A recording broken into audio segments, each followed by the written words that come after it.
Are you an adventurer looking to take your hunt to the next level? Then you're in the right place. Welcome to East Meets West Hunt with your host, Beau Martonik.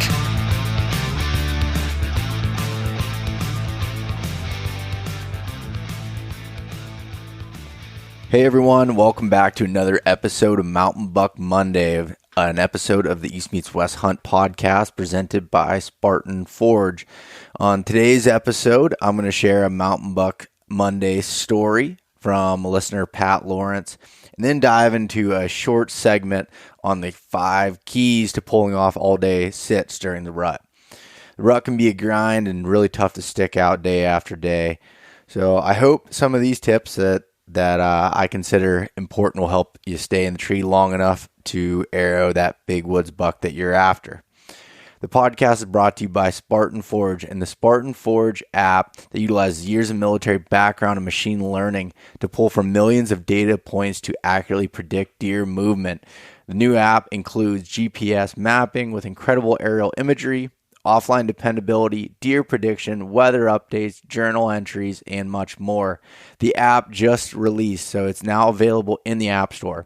But to save money, you need to go to spartanforge.ai and create an account there, sign up, enter the code eastmeetswest to save 25%, and then you go into the App Store, download it, and put your login information there. You cannot use the code in the App Store directly, so just remember, go to the website first and then over to the App Store to check that out.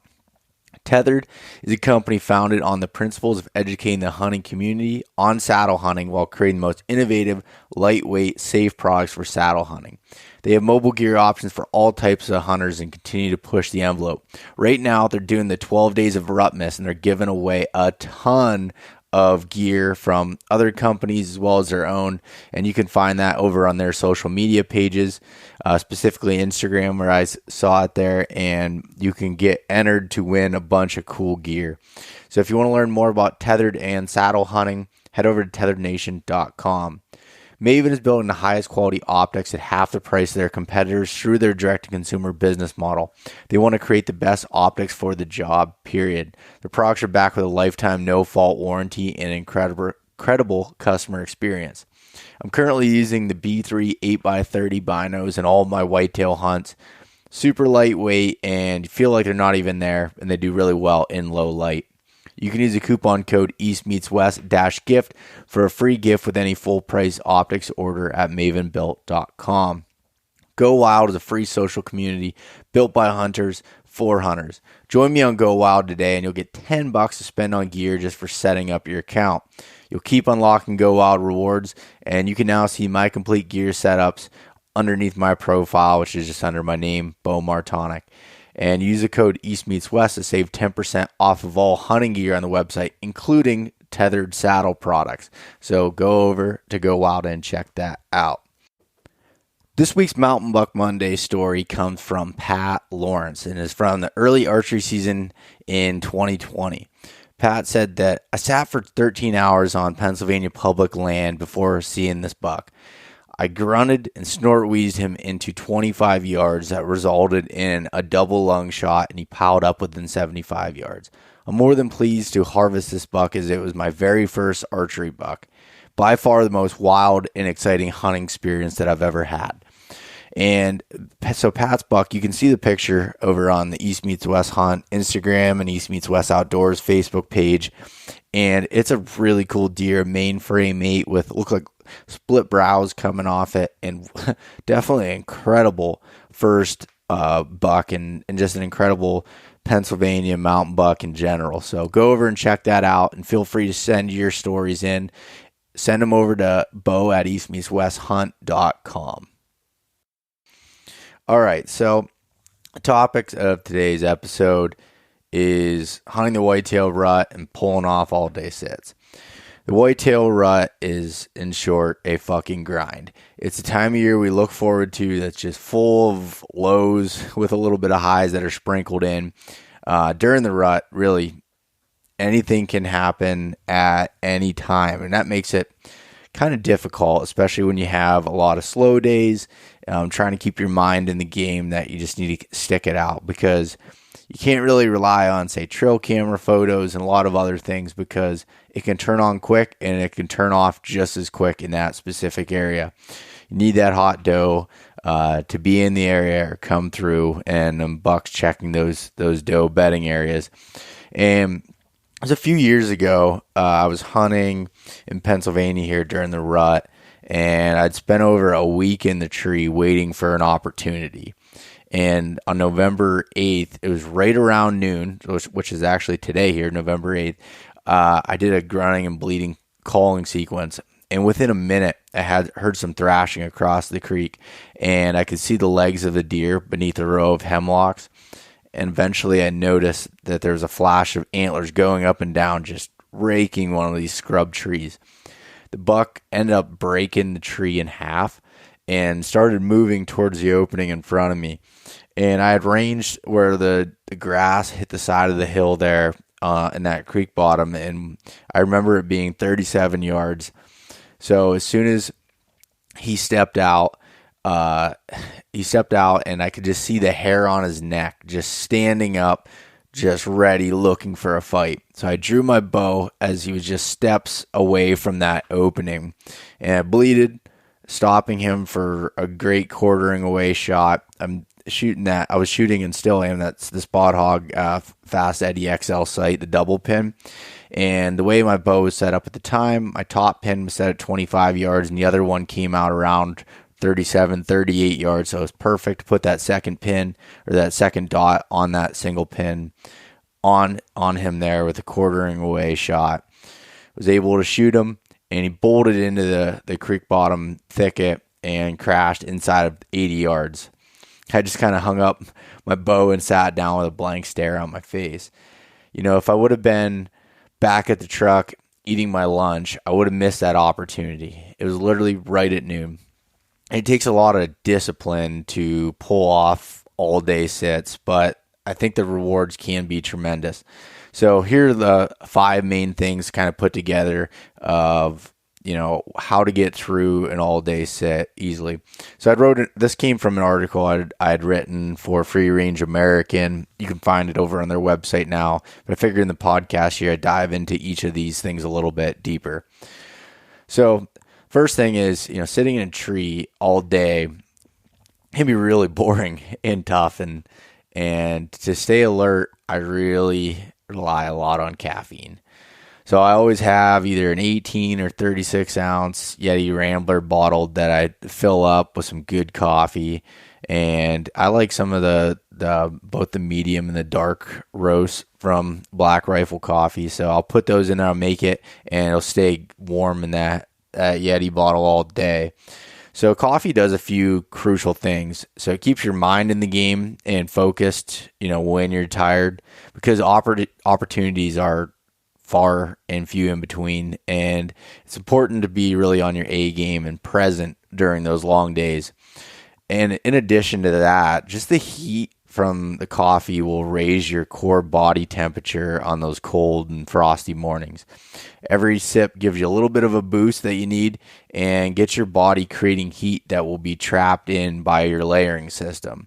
So another tip in addition to coffee to help with that is, like, when you take an Nalgene bottle full of water with you there, and don't fill it up with cold water. Fill it up with warm water to take out there with you, because it helps, again, do a lot of the same things that coffee will as well, and keep your body warm on the inside, have it generating some heat. It can really help out a lot. The next thing is I bring a lot of snacks. So I've been around some hunters that won't bring any food into the tree. And if you watch the Quiet Place film that I was a part of, it's a Sitka film over on their YouTube channel. I hunted with Jim Hole up there in the Bow Zone of Alberta, and Jim wouldn't let us take any food into the tree. And I'm completely the opposite when I'm not there. I like to have a lot of food, and I think a lot of the reason is noise, scent control concerns, and honestly, I'm I can confidently say I'm not one of those people. I bring a lot of snacks in the tree with me because food will allow you to stay longer, and eating keeps your temperature up. Foods in high protein, fat, and carbohydrates create body heat due to the required energy your body is producing just to digest that food. So some of the personal favorite snacks that I like to have in my pack are Heather's Choice Packaroons, the Pro Bar protein bars. Pro Bar also makes a meal replacement bar that I take with me. Trail Mix and F-Bomb makes some beef sticks that are super high in fat, and I like taking those along with me. And then I'll have some other random stuff that I have around the house I'll throw in, but those are kind of like my core foods that I like to put in there. And one thing is, I feel like every company must be anti-hunting. I'm just joking because I know for a fact Heather's Choice is not. But when the packaging is loud, and which makes it feels like it's like on a speaker when you open up some of that stuff. So I take a lot of my food out of the original packaging and put it into little Ziploc bags, so it's quieter when you're opening it and need a snack when you're in the tree. The next thing is having the proper clothing can help you be comfortable all day, sticking out from dark to dark.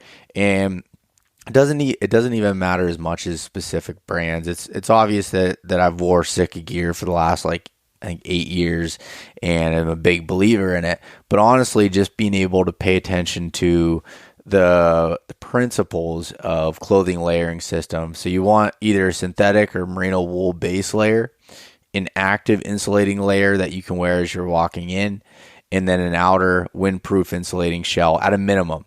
And this will help you move moisture on the walk in and trap that heat during the cold morning. So I remove layers as it warms up throughout the day. And so I don't wear all of it walking in. I usually just wear my base layer, my active insulating layer as I'm walking in. And then, so like, for my system would be I either wear the Core Lightweight long sleeve from Sitka and their Fanatic hoodie. So I'll wear those as I'm walking in with just like a thin, either Core Lightweight or the Core Merino bottoms, and then like the Equinox pant or the Timberline pant as I'm walking in. Then once I get to the tree, I'll throw on insulating layers, whether that be the Stratus system, the jacket and bibs. Might throw the Celsius midi in there as well to add some insulation. If it's really cold, I go to the Fanatic system. But the biggest thing is just want to stay away from cotton clothing. And it's an enemy for all hunters. It doesn't dry quickly, which can lead you to getting cold soon after you get to the stand in the morning.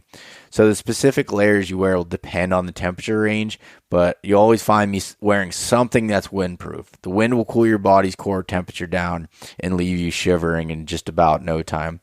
And for your feet, this is another additional thing here. I don't wear rubber boots. I don't wear heavily insulated boots in general. The most that I wear currently is 400 gram. I have the Crispy Wild Rocks, and I wear those when it's colder out. Walking in allows my feet to breathe, just a leather boot. Then once I get to the stand, I trap that with like an over boot. And the company that I use has been out of business for like 7 or 8 years, and I wish that I could find something similar. I've heard Arctic Shields and some other ones are good, but they're just kind of bulky to me. And the one I have is literally like a slipper you'd wear around the house, and I stick a body warmer in each of those, and it just traps that heat in.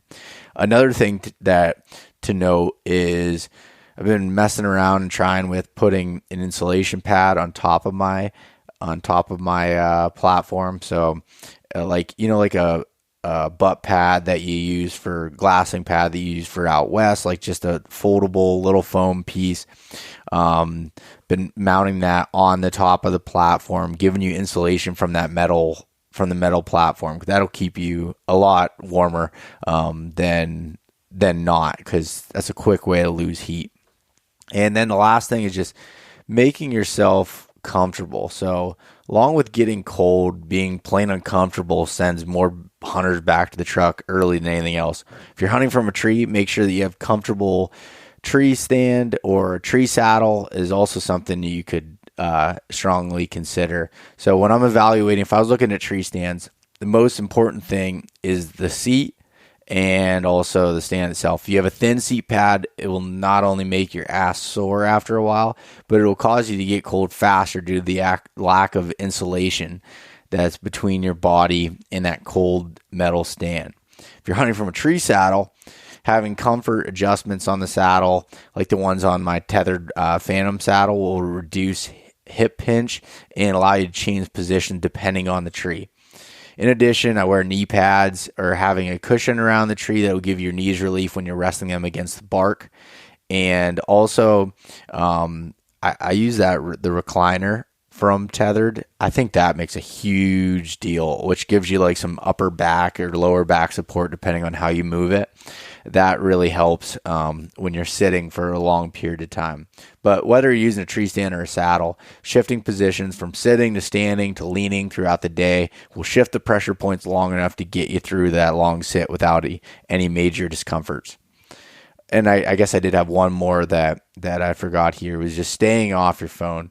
And I admit that I often violate this rule, but you should really stay off your phone while you're in a tree.